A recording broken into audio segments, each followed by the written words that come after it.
Welcome, everyone. My name is Brian Denger. I work with Ryan Fisher at PPMD in community engagement, and I'm with Marisa Penrod today from Team Joseph, and we're here to talk to you about a combined effort that she has with the Little Hercules Foundation, the Duchenne Family Assistance Program, and with my background working with PPMD and helping families to navigate some of the benefits programs, special education, state benefits program, we work a lot together. And so we're here to talk to you about the combined efforts as well as the specific efforts of the Family Assistance Program.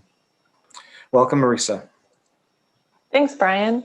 Thank you so much. Hi, everybody. It's good to be here. I am sad that I can't see all of your faces, but we know that's going to happen again soon. So as Brian said, I'm Marisa Penrod. I'm the founder of Team Joseph, mother of Joseph, as well as two other kids. I have a 25-year-old, a 22-year-old, and Joseph just turned 18. And if you can see the background behind me here, you'll see I'm actually in an exam room at University of Massachusetts at the Duchenne clinic, because this happens to be Joseph's clinic day.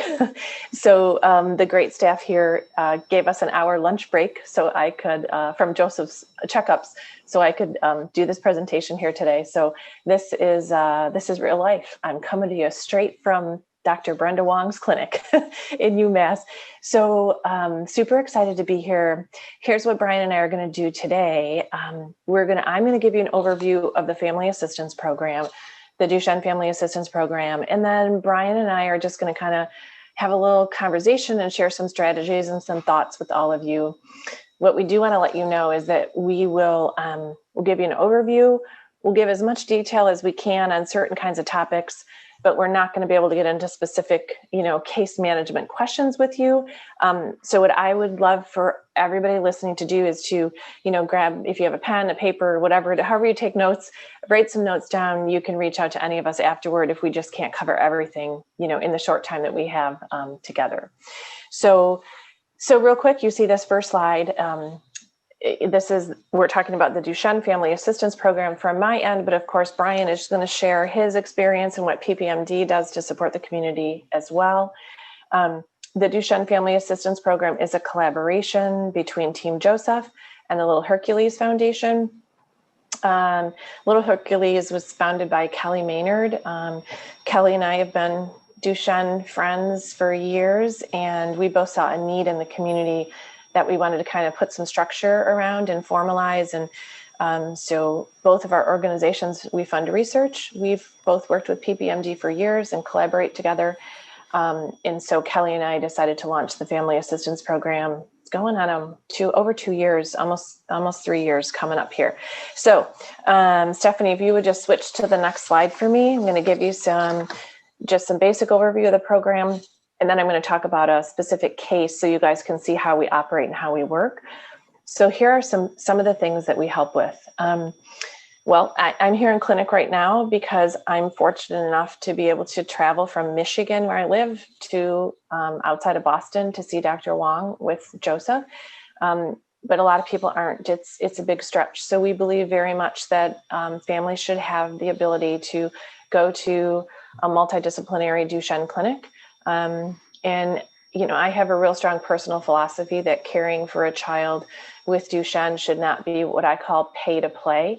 So, if you've got the financial resources, you can get good care and education and access to information. So we try to level that playing field. So we help families with travel assistance to get to clinic. We help with flights, we help with hotel stays. We really try to make it doable for as many people as possible. The next bullet point you see is equipment needs. So if you're new to this journey, you may not need any equipment now, but equipment becomes necessary and also incredibly valuable, and it really helps maintain quality of life and freedom for our boys and our ultra rare young girls and young women who have Duchenne. So we focus on equipment needs as well. So that might mean something like a home modification, might mean a wheelchair, a ramp, whatever it is that, as you know, the physical situation with your son changes, equipment needs can sometimes become overwhelming. So we'll help you with that in terms of insurance and denials or appeals or writing, you know, letters, but also if something's not covered, we will help with some direct assistance to that. So that's Stephanie, you can switch to the next slide. And because I'm in clinic, we didn't know what the internet was going to be like. So Stephanie is running the slides for me today. One of the other things that we do, and again, this is just a real high level view, is we help families a lot with resources and with mentoring. So we have information referral services. We can help you find what you need. We can give you guidance on applying for Medicaid or a Medicaid waiver. We have resource finders that we can give you guidance on how to look for clinical trials, maybe housing resources. If you don't own a home, you might need help with accessible apartment or living. If you do, or you rent or own a home, you might need to do modification to the home. We can help you with that. And this fourth bullet point here makes me smile, because we always say, hey, if you have something you think you need help with, just reach out to us. No request is too simple or, you know, really too complex. We really like to dig in and help in whatever way that we can. One of the things that our team does is works on insurance denials. So whether it's a private or a public health plan, if you have a denial, you know, we can take a look at that with you and see if there's a way that we can be helpful, you know, to work with you one-on-one to obtain coverage for something that your doctor says is medically necessary. So we can spend a little more time on some of this, but I want to get through a little bit more. So Stephanie, let's switch to the next slide. And so these are some tips from us. And so some of you on here might be newly diagnosed and you might be overwhelmed and, you know, kind of scared or feeling like there's so much to learn. Some of you, if you've been in this journey for a while, you might be overwhelmed and just tired because there's so much to navigate and so much to do. So here are some things that, you know, we always recommend. You know, if you haven't applied for a Medicaid waiver, even if you don't think you're going to need it, apply early. And we can talk a little bit more about that. Let me just give you a super simple explanation. It's an application process. It's a government program. It takes time and there's a lot to learn. So apply early. I am the poster child for that. I didn't need a Medicaid because we had good health insurance. I didn't think I needed a waiver because I was fine taking care of Joseph on my own. Well, let me tell you, Joseph turned 18 last September, and I regret not applying earlier. So I will share my own personal struggles with that. Apply early before you think you need anything. If you have received a denial, the second star here, if you've gotten a denial from your insurance company for anything, deal with it as soon as possible. This is not something you put in the stack of mail and you come back to later. The sooner you reach out to us or the sooner you address an insurance issue, a denial or an appeal, the better your chances are of having a successful outcome. And the sooner you reach out, the more window of time we have to help you. So respond quickly if you have an insurance denial. If you need direct financial assistance, which we provide in as many cases as we're able to, don't pay out of pocket and then ask us to reimburse. Come to us first and let us help you walk through it. We have a pretty hardcore policy of paying directly to vendors. And then I would just say plan ahead, take baby steps one day at a time. And I need these reminders too. Brian's a great person to remind me of that. You know, when there's a lot going on, it's just one day at a time, plan ahead, take little steps, do things proactively. So that's our real, you know, I want to say high level view of some of the things we do at Family Assistance and how we offer help through the Family Assistance Program. What I'm going to do is walk you through a sample case to show you how we help with case management with a particular family, and also to show you how a case can evolve. So now here's what I want to do. I want to make it super clear that this is a sample case. So it is based on an actual case where we helped a family pretty extensively, but de-identified most of the information, and there are some parts of it you might want to dig in and say, well, how did that work? Or tell me what happened in that part. And I'm not going to be able to tell you a lot of things because this is a family's actual case. So we're just real cautious about sharing any kind of personal information. But it's going to give you a flavor for how things can evolve when somebody applies to us for assistance. So, okay, we can go to the next slide, Stephanie. This is our sample case. So this particular family applied to the Duchenne Family Assistance Program for assistance with an accessible vehicle. So if you look on your left at the blue box, this gives you just a little bit of background. The son was under 18 years old when they applied. There were no waiver opportunities, Medicaid waiver opportunities in their state. The family was unable to make monthly vehicle loan payments, and they weren't in a position to fundraise just because of what they had going on in their family and their social circles, but they could afford monthly insurance payments to insure a vehicle. And so we always tell families, if you're going to get an accessible vehicle, you have to be able to afford to keep the vehicle. And one of the things is to keep insurance on it. So they were in an interesting spot where there weren't a lot of programs available to help them get a vehicle. They really couldn't afford to make a payment, but they could maintain it and they could afford insurance payments. So what we do in this case is we work together with another organization, our friends at Walking Strong. Walking Strong is a smaller Duchenne organization in California, and they like to help families as well with direct needs. And so we went ahead and we co-funded together and we purchased a vehicle for this family.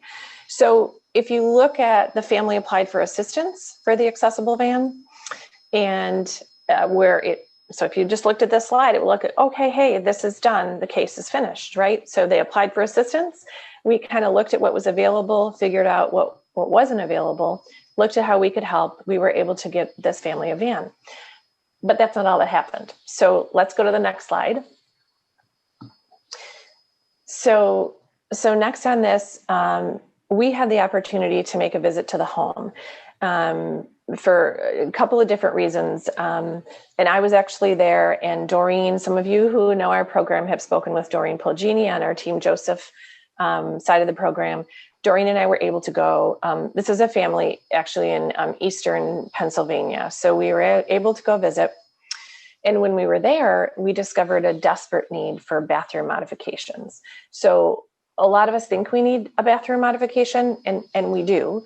But this was a really severe need. The bathroom was actually a little closet off the kitchen, and it just was not sufficient for taking care of this adolescent boy who was, as you'll see in the next slide, was very soon a young man. He was 17 at the time.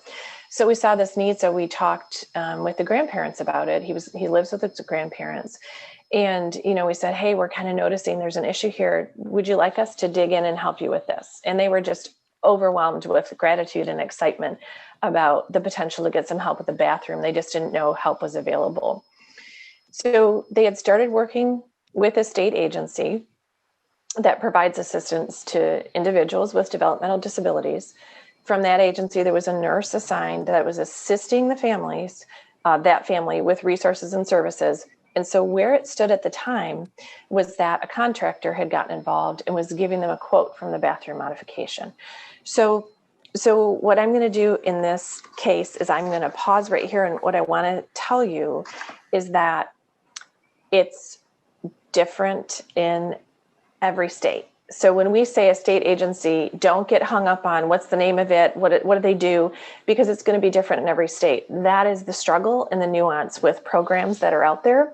So hang tight on that. Just kind of go with the story, and we'll try to help you with a little bit more information on that. So the contractor had given a quote. And so I had said, when I was there in the home, I said, can you call him and have him come over? Because I want to talk to him about what he wants to do in the bathroom and how he's going to look at this.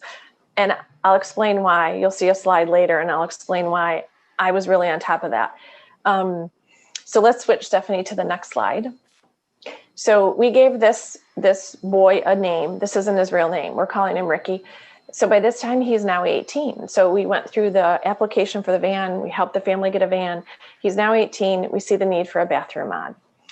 So he should have been eligible for a Medicaid waiver. okay, which helps with many needs, including bathroom modifications. Now, we can't get into great detail on Medicaid waivers, but Brian can talk a little bit to that when we get through this case. But just so you know, Medicaid waiver provides things that Medicaid may or may not, extra services like, in some states, bathroom modifications, personal care assistance. There are things that can get provided for you depending on the age of the child and the needs. So I know that's not answering all the questions. I know some of you right now are going to be like, I want to know right now what's covered and what I can get through a waiver versus Medicaid. So we'll get to that and we can help you with that. I'm going to keep telling you this story. So our team now started working with the family now on their Medicaid waiver and what was out there for them.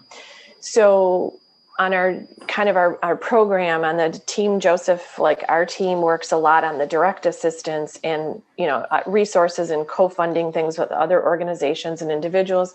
And the Little Hercules team has a couple of people on it who are really experts in Medicaid and in insurance. So we started looking at what should be covered. So this young man now who's 18, he was denied for the waiver. So the state agency referred him to a legal aid program. Our team, the DFAP team, reviewed the guidelines for those services offered by the waiver, what he should be eligible for. And through actually just literally reading the document, discovered that home modifications should be covered for this now young man over the age of 18. This legal aid program appealed the Medicaid waiver denial, and Ricky was determined eligible for this waiver. So what this means now is that there's the potential for him to get financial support to modify this bathroom, which is huge for this family. So this slide to me is kind of almost the most important, because what this demonstrates is that we have the family, we have a state agency, we have the legal aid program, and we have our Duchenne Family Assistance Program team all working together and trying to coordinate. So sometimes people hear, you provide assistance and they think it's like, okay, I want a van. Can you write a check and help me get it? And we can do things like that, but we really try to look at, the whole situation that the family is going through and see if there are other ways that we can help. So here's where this stands now. Stephanie will go to the next slide. So next steps, our Family Assistance Program team will continue to work with the family through the modification process, and we will assist them with financial support where it's needed and where it's possible. So there may be things covered for the bathroom through this Medicaid waiver. If there are things that aren't, or there are other needs, we will work with them in figuring out what that is and how much support we can offer financially. And here are the keys to success is what we believe is, number one, it's teamwork. So we don't operate alone. The very nature of the Duchenne Family Assistance Program is a collaboration. It's a partnership between Team Joseph and the Little Hercules Foundation. But we worked with Walking Strong to purchase this vehicle. We are working with a state of Pennsylvania agency, a legal aid program, and Ricky's family. And that's really key, is that Ricky's family they were responsive. They answer the phone when we call. They, got us the documentation we needed, that they collaborate and they work very closely with all of us. So it's really teamwork. The other thing is this has a lot to do with patience and persistence and the collaboration. So again, on one of those first slides, I said, take baby steps, one step at a time, one day at a time, chip away at it.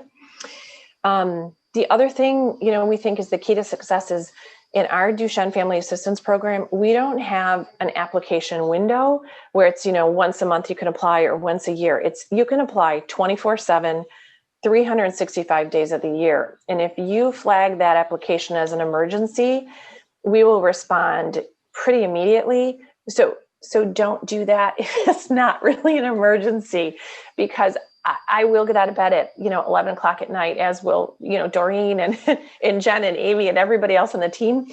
We've had people who do call us at it's 10 o'clock on a Friday night and they're like, I'm about to get evicted. I need help. So if you check emergency, we're gonna respond quickly. So only do it if it's a real emergency.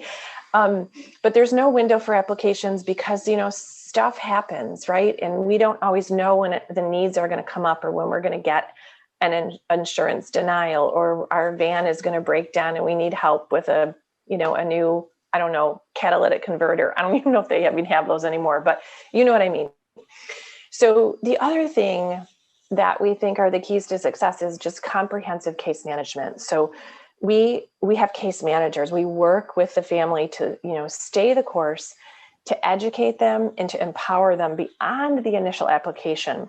So we want to meet the needs that you have in the short term and the reason you applied. But we also hope that we can teach people some things so that, number one, they're enabled to kind of help themselves going forward. And number two, it's always critical that we're building leadership in our community. So if you get help from us, you have the potential then to pay it forward. And maybe somebody's going to turn to you at some point and say, hey, have you ever heard of this? Or how do we do this? Or can you help me with this? And you'll be able to pass on some information and knowledge. And the other thing is that we all learn from each other because our healthcare system is, often fractured and programs in one state aren't the same as in another. There's nobody who can know every detail about every single program.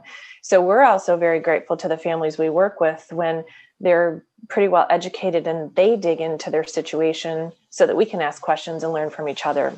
So let's go to this. I just have one more slide and then Brian and I are going to chat and we'll see if, what we can do to take as many questions. So Stephanie, you can switch. There you go. So here are some additional factors. This child, that young man, Ricky, who we were using as our case study, he lives full-time with his grandparents. His grandma is his primary caretaker. She has very, very limited English. We have a team member on DFAP who is fluent in Spanish. It's her native language. And so we're super excited about that. And we joke about, we loan her out when people need her. So if somebody has an issue, even outside of, Team Joseph or the Duchenne Family Assistance Program, we have resources where, we've got her on call for other people when they need it. So the other thing when we talk about an accessible bathroom or home modifications, this is when I said I got real adamant. I wanted to talk to that contractor about the modification he was proposing for Ricky's bathroom. So I am certified and two other team members on Team Joseph. We have an executive certification in home modification from USC. So we've been through a pretty intensive training program and it focuses on resources available, focuses on what appropriate modifications look like, how to work around in that system of, I'm modifying my home. It's a big, big deal. I always say to people, once you move walls, you're probably not going to move them back. So let's get it right from the get-go. So we're super excited about that and really proud that we can, kind of offer that added level of, information to people. So that is I feel like we just did a speed round, but I want to have enough time for Brian and I to get into some more things. But that is an overview of the Duchenne Family Assistance Program. What I can tell you is that our team, it's a collaboration, Team Joseph and Little Hercules. We are super excited to help as many families as possible.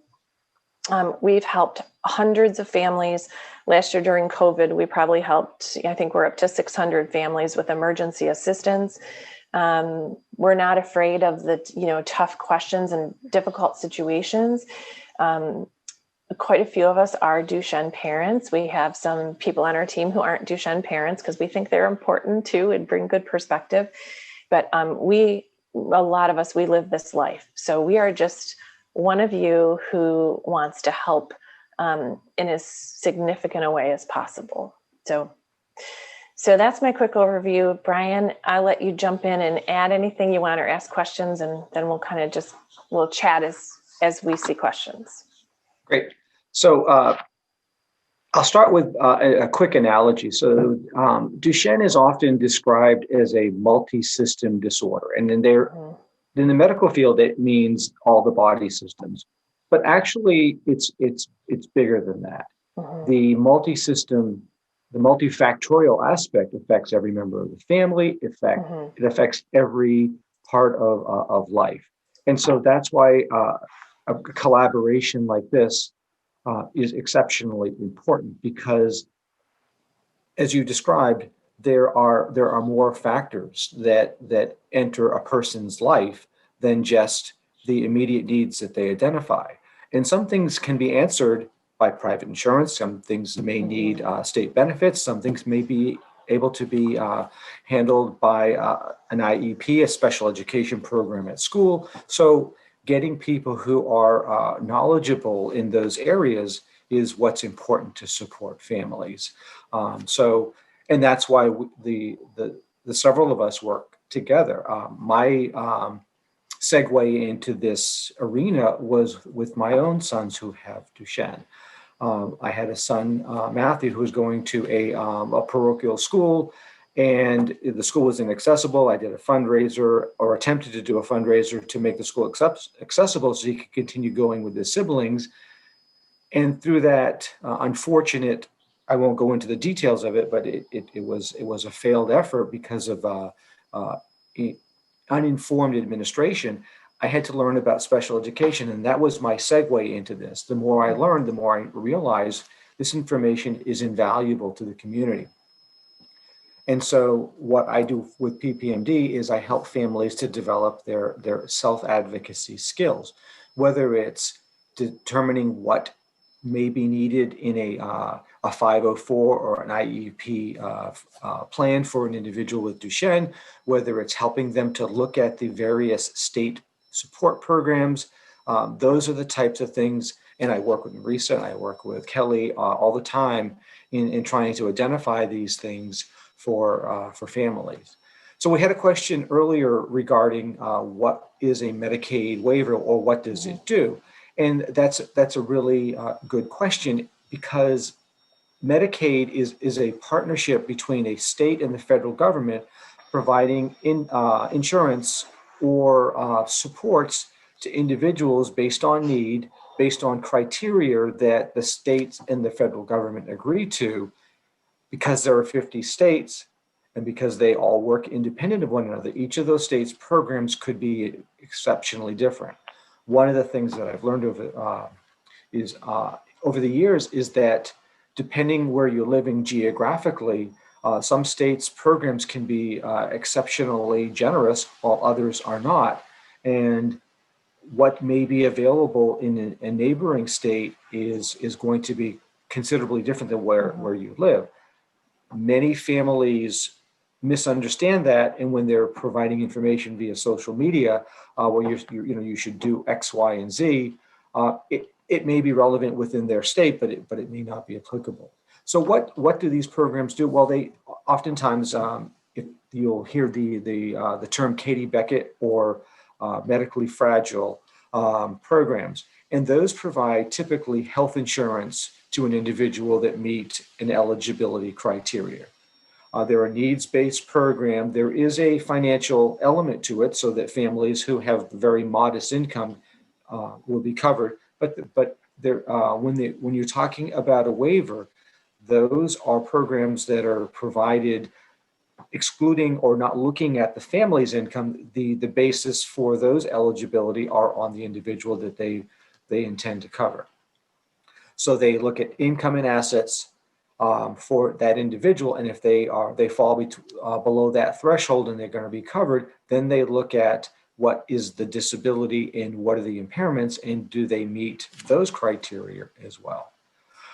So they can provide health insurance. They might be a home and community-based waiver where they're doing things. They're providing money for home modifications, or they might provide equipment or respite care, right, or personal care assistance. Yep. So these are all programs that can be covered. The downside is families sometimes have to make decisions about which program that they want to be covered, because there's not usually a dual coverage on state programs. So you might, at the time that your child is found eligible, you may need the medical part. But as they get older, you may need home and community-based supports that allow them to continue living in the community with that whether it's a caregiver that's funded or a home modification so that there's access to the home and to the community, those are going to be very, very different. So the beginning point for that is contacting your state's Department of Health and Human Services, Department of Health and Family Services, and it could be a county administered program, it could be a city or a local agency, or it could be a statewide program. And when you do contact them, you want to speak with somebody who's a case manager that is familiar with these types of program, for particularly if they're a young child, to get that information so that you can determine which programs are appropriate, and then they can tell you about the application process. Again, 50 different states, a lot of differences in what the programs cover, but also a lot of differences in how the programs, what the application process looks like. Brian, Oftentimes, go ahead. Oh, I'm so sorry. I wanted to mention, because you said reach out to your state. So one of the things that, just because it will escape my brain, is just to keep in mind that, again, we can't stress this enough. It takes time to apply for services. So I always say start early. Think of it this way. When you think of a Medicaid waiver, they waive some of what we typically think of as the requirements, right? So I think socially, we tend to look at Medicaid as, it's all based on income. And if you have a certain income, you're going to qualify for Medicaid, or you need health insurance. A waiver is based on the medical condition and the need for services. So don't count yourself out if you think, I would never qualify for Medicaid. Medicaid waiver is based on the need of the child or the young adult for medical services. And not only is it a complex system, but in some states there are wait lists and not a wait list for 15 minutes. This is not like trying to buy Xbox for Christmas and that kind of a wait list. We're talking about a wait list in some states of 7 years or 8 years of a wait list.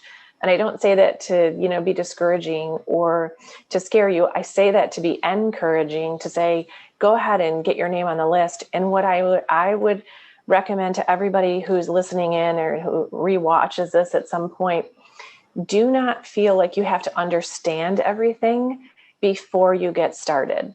So I call it, paralysis by analysis. Like if you don't understand terminology, or you're not sure, like, I think I could apply for this waiver, but I'm not totally sure, or I think I qualify for this, just apply, because trust me, they will tell you if you don't qualify. Now, I don't say that lightly, because I don't want anybody to waste their time.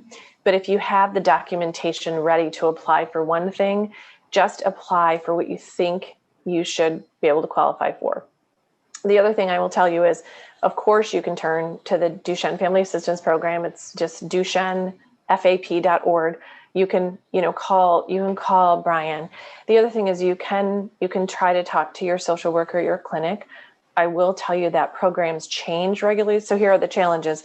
Programs change. There are often waiting lists. The process can be sort of confusing. I'm in Michigan, and even when I go to our Michigan Department of Health and Human Services website and I look up the waiver, once I get to that point, it's a little complex.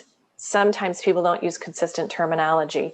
Don't feel like you have to master that before you take a step to get started. That's the worst part for us, is when somebody's like, I need this now. And we're like, yeah, but your state has like a 3-year wait list, right? Or a 7-year wait list. Some states, depending on your diagnosis, will move you to the top of the wait list. It's just different everywhere.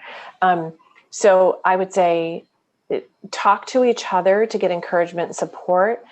Don't count if, I live in Michigan, I'm not going to count on my friend in Colorado to say, oh yeah, don't worry, you'll qualify for that. Or, oh, you'll never get that covered. That's not possible, because they're in a different state. So it's kind of to all of us to dig in and educate ourselves. What I do want to offer to you guys right now, this is when you're going to want to grab that pen and paper I talked about, or however you're taking notes. Kidswaivers.org is an incredible website, and it's state by state. You can look up, don't do it now. Stop. Don't start Googling that right now while we're in the middle of this. I shouldn't have done that. But if you go to kidswaivers.org, after this presentation, it's a great resource, and you can look up your state. And now you're still going to probably be confused. Some of us are. I'm still confused, and I've already gone through this. Just be patient, do your best, and then reach out for help. But it's a great place to explore, and it can kind of give you some confidence in what's out there and available. Also, Brian, I did want to mention, depending on the age of your child, if you're, on the younger side, you might be like, well, it's going to be forever till my child's 18. I'm here to tell you that it's not. And so you're going to want to start looking at things, when your child's maybe 15, just to kind of have it in your head where you're starting to explore. What do you do once they turn 18? Because there are differences in programs offered for adults versus children. And sometimes adult is identified as 18 years old, and sometimes adult is identified as 21 years old. So just, start to, Saturday night, instead of watching a movie, get on kidswaivers.org and start reading and learning. That really will help you to move forward. So a couple of things I'd like to add are the fact that even though you have private health insurance, your child still may be eligible for Medicaid if they meet the criteria. What happens in those circumstances is your private insurance is the payer of first resort, and then co-pays and also sometimes more expensive equipment are often shouldered by those Medicaid programs. There are a lot of families who will seek a powered wheelchair with certain criteria, and the private insurance will say, well, we'll get you this inappropriate, inexpensive model, or we'll pay this much towards it. And working with your Medicaid provider, you'll find that they provide actually the more robust coverage. And then there are other situations where your private insurance may issue a denial, and with that denial, then it's switched over to Medicaid to pick up that coverage. Yep. So there's a question regarding an explanation of waiver. If you go to the Parent Project Muscular Dystrophy website under resources, but not right now. Right. There are some explanations, but again, as we've been trying to emphasize, they're on the 10,000 foot level, because there are so many distinctions between each state's program that it would be really impossible for us to provide a one pager as was sought for that type of information. It'll be an explanation at the more broad level. Yep. Brian, there's something that you mentioned, insurance denials again, and I know this is something you and I are both pretty passionate about. And I feel like if somebody's been in the Duchenne world for a while, they're kind of aware of what I'm going to mention, but not necessarily. And I know if you're newly diagnosed, I think this is super important. And it's really about getting services and equipment and what you need for your child. And so a personal story of mine is that, so Joseph is 18, and he lost ambulation. He lost the ability to walk when he was 12. And so we needed a power wheelchair. And I also needed a bathroom modification, of course, and a van. And, when loss of ambulation comes, it's kind of like, this is a big shift in everything you need. And so I had received a denial on a part of the wheelchair, and I was furious. And I was really emotional, because I thought, you got to be kidding me. My sweet, beautiful boy, he lost the ability to walk, and we're navigating the emotional toll of that, and the grief, and how do you find acceptance and peace, and how do you alter your lifestyle, and how do you get out of bed in the morning, and I'm fighting for a piece of equipment. Like, we should get a free pass on everything else, any other struggle. And it's just not the way that it works. And so I will never forget that I got that letter of denial, and I was so furious, and I thought, you gotta be kidding me. And so somebody from the insurance company also called me, And she was so sweet. And she just said, Marisa, I am so, so sorry. I don't know if you got the letter yet, but, we've denied this part of the wheelchair. And I just said, oh, no, actually, I was just going to call you. She's like, oh, you were? And I said, yeah, I wanted to let you know that I'm denying your denial. And she was like, you're what? And I said, I'm denying your denial. I refuse this denial and I'm not accepting it. And she's like, well, you have this much time to write an appeal, blah, blah, blah. And I said, I'm going to do that. And you should probably just go ahead and cover it now, because I'm going to outlast you. And I'm going to fight longer and harder. And we are getting this wheelchair part. We have to get it. And I said, so I am definitely going to fight this. And I said, and I also want to apologize, because obviously if you denied this part of his wheelchair, and it was part of the recline function, there was a whole bunch to it. And I just said, if you denied that, I did not educate you enough on what Duchenne is. Because if you really understood Duchenne and what my son has to go through and how important this is to maintain his physical health, you never would have denied this. So let's start over, because I need to give you some more information. I have not taught you well enough about Duchenne. Now, that irritates me, because I don't think we should have to do that. But the bottom line is, when we are in our Duchenne world, we do sometimes have our blinders on. And I mean, my rare disease life is about Duchenne. But these insurance companies, the providers, they see it all. And so what I learned early on, and it served me really well, is I can't expect them to get it, unfortunately. And I'm not saying it's right. And I'm not saying we shouldn't advocate for change. I'm just saying the reality right now is I don't expect people to get it. So even modifications, home modifications, I had a builder come in and say, oh, I'm an expert in ADA. And I was like, that's a federal program for public spaces, right? That has nothing to do with my son's, like what we need in our home and what I need as a caregiver.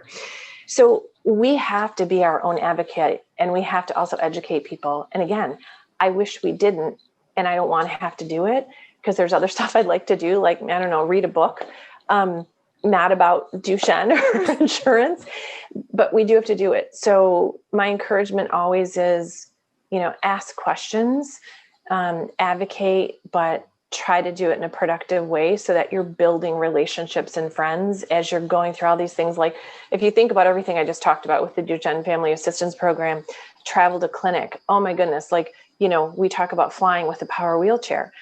I make friends with all the guys on the tarmac who are going to load it. I talk to the captain and I make sure he radios ahead to wherever we're landing, and he's talking to the ground crew about the wheelchair. We just have to do it.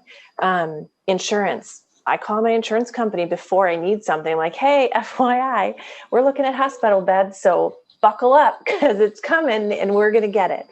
So I just think that there's a proactive approach for all of this. We are here to help you with it, but don't give up. Don't feel hopeless. More people out there are good than not, and I really believe that people want to help us. They just don't always know how. We have to tell them how to help us.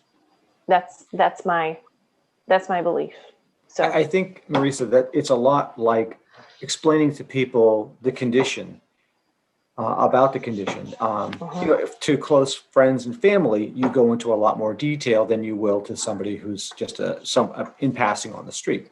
Yep. And we have to be prepared with that. When we try to anticipate a denial, you look at what can be put into a letter of medical necessity that supports the equipment, the therapy, the treatments that we're seeking, and try to get ahead of that. An interesting aspect of that came to me, or the realization of that came to me when we were applying for a shower chair for my son. Insurance companies do not consider taking a shower a medical necessity, but they do consider going to the bathroom a medical necessity. I don't know how you can survive without it either, but that's what they think. So if a vendor is showing you devices and they can term it in one regard versus another, your opportunity for success in obtaining that equipment is going to be greater. And again, with a more appropriately written letter of medical necessity, that your chances of success early on are going to be helpful. Some of the things, for example, with leg elevation or recline have to do with the potential for pressure sores, circulatory issues. These are the types of things that a provider, a healthcare provider, needs to include in the letter of medical necessity that will help bolster the argument that these are appropriate. It does not mean that you're always going to be successful in getting this equipment, but the chance for that does increase. One other thing I'd like to add quickly is in relationship to private insurance in an individual with a disability. So there's a program out there that very few people know about. And as our children get older, they become adults. Well, the Affordable Care Act has these essential benefits. And unfortunately, for most children who are covered by their parents' insurance, it ends when they turn age 26. Some private insurance companies offer a disability dispensation. So if your child is 26 and a half and they've made this, they've ended the program, there is a process for application where you might be able to continue coverage into the future beyond age of 26. Not every private insurance company offers this, but some do. And I know that when you have dual coverage, they still are the provider or the payer of first resort. It allows opportunities that you may not be able to get under just having Medicaid. An example of that is out-of-state services. Many people travel for a clinic. Marisa goes to UMass. I go to Kennedy Krieger in Baltimore from the state of Maine for my son. And Medicaid oftentimes will not have a relationship with a vendor, with a hospital. And so I have to rely on my private health insurance to cover at least part of their medical care. And if you are able to get that, you can continue going to these programs outside of state, and you're not coming entirely out of your pocket, because we all know that more experienced providers at these interdisciplinary programs are more aggressive in providing better care and support for your child with Duchenne. And so if you can continue to get that covered by a private health insurance, that is exceptionally important. Absolutely. And I think, sorry, was there a question, Brian? There's just a brief question about the age for application for Medicaid. Let me just address that quickly, and we'll go back to your thought. There actually is no age. It's pretty much it's needs based. So the criteria are often you have to meet certain levels of need, and the term that comes to mind is nursing facility level of care. So when a child who is able to walk and able to feed themselves and doesn't have a whole lot of need at age 8 is unlikely to be deemed eligible. That doesn't mean you don't apply. You apply as soon as you can once you have a diagnosis of Duchenne. I would say 8 to 10 is the range. But typically they're going to look at, do they meet the definition of being disabled? And most states use the Social Security Administration's determination of what is disabled as their eligibility threshold. And then after that, there are other eligibility requirements for the various programs. So I hope I didn't make you lose your train of thought with your what you were going to speak. No, I think so. I was just watching the clock, and I think, the one thing I want to impart more than anything is that, so in some ways there are great challenges, of course, with Duchenne, and we have a complex, often inefficient medical system, insurance system. It's a lot to navigate. But I think what I want to impress upon everybody is that, and this is the theme of the Duchenne Family Assistance Program, is, you're not in this alone. And I think that if we can all just take one step at a time and be there for each other, that's what really makes the difference. And this is so basic, but people who know me laugh, but I still use like a pencil and an actual, like a calendar where you write things down, and I take a lot of notes. Get a notebook, get a journal, and just make your notes. I print a lot of things because I'm tired at night and I have to write things out. Just take notes, make lists, check things off one thing at a time. The other thing, to Brian's point about applying early, is that when you start to apply for different programs, like it's Medicaid waiver, you go on, not now, but later, go on kidswaivers.org. What'll happen is it'll just help you have conversations with people in those agencies, and it might lead you to something else that might not even be a federal or a state program, but it might be a private program or another foundation or somebody who can offer you help, even if you don't think you need it. You're just you're planting seeds, right, for the future. So keep a notebook. I have a journal where I keep everything in about all the programs I'm researching and about Medicaid and that type of thing. It will make a difference for you. The other thing I just want to say about, the Duchenne Family Assistance Program is we are thrilled because we have so many applicants and so many people reaching out for help. So if you do that, just be patient with us. We will do everything that we can, and we'll walk through it with you as quickly as possible. We can't solve every problem, but we will give it our all and try and do everything that we can. And somebody asked for my email. I'm going to try to type in the chat. I've never done this before, so I'm going to try to type in the chat. And yes, so I'm just going to pop my email in here if you want any info. Brian, I can barely see. Will you make sure that I spell my name right? Okay. I think I did it right. Okay. There's yes, that's me. So that's my email. Yeah. You can go to Duchenne. Again, it's Duchenne, F as in Frank, family, DuchenneFAP.org. Of course, Brian, let's put your email in here too. Can we do that right now? Yeah. I didn't spell it correctly. You can, obviously reach out to Brian, reach out to me. There's a lot of us in this community who work together. We call each other, we reach out, we come up with resources together, and we're really here to help.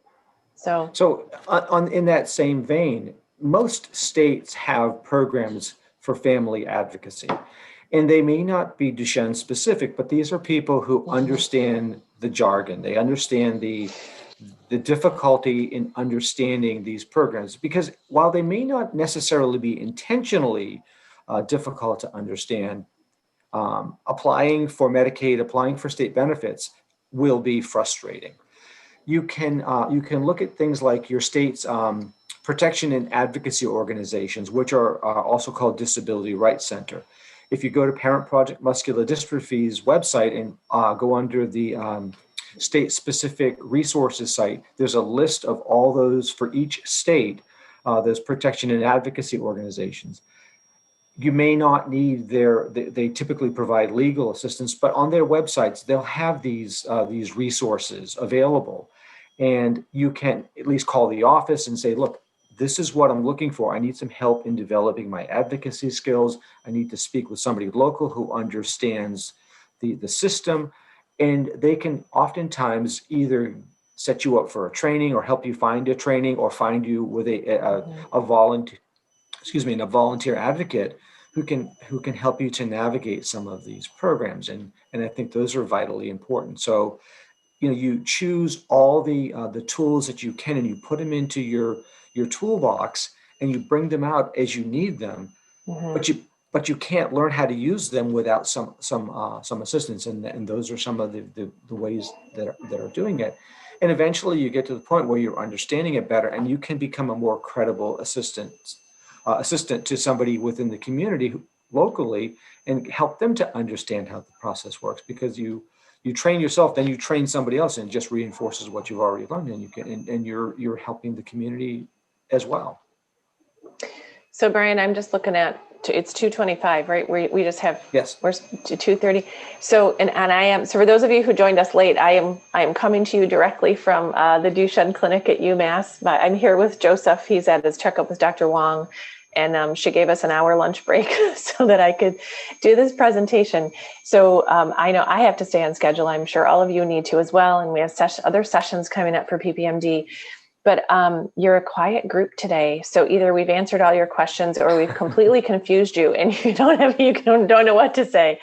But we do have a couple of minutes. If anybody wants to pop anything in the chat right now, if you have any comments, questions, or anything you'd like us to look at later or address at a later date, go ahead. We have a couple minutes. And then, of course, our emails are there, and you can reach out to us at any time. And to add on to that, this session is being recorded. It's going to be probably a couple of weeks after the conference is ended before it is the link to it is posted. But I think I'd like to just amplify some of the points that Marisa made in the regard that this isn't a sprint. This is a marathon. So it's going to take you time to learn about the process. It's going to take you time to get the services that you need. And if you become paralyzed by overthinking things, you're not going to help yourself or your child. So you take small bites, work on finding resources of a day at a time. You work on understanding the jargon a day at a time. But these are all important aspects in supporting your child. And I think that if you do it in that regard and reach out to people like us who can help you to develop those advocacy skills or to give you the guidance that you need to the ability that we're able to, everybody is going to win. Yeah. So you guys, I'm gonna if you're gonna jump, just don't jump yet. I want to actually, Brian, I want to say something else. I want to suggest that you lean on the people who come before you. So for the newer families, I want to say, if you're newly diagnosed, and I don't say this lightly, and I'm covered in goosebumps because I know what I'm about to say, you're going to be okay. You're going to be okay. And this is a big journey and there's a lot to learn, but this is a pretty incredible community.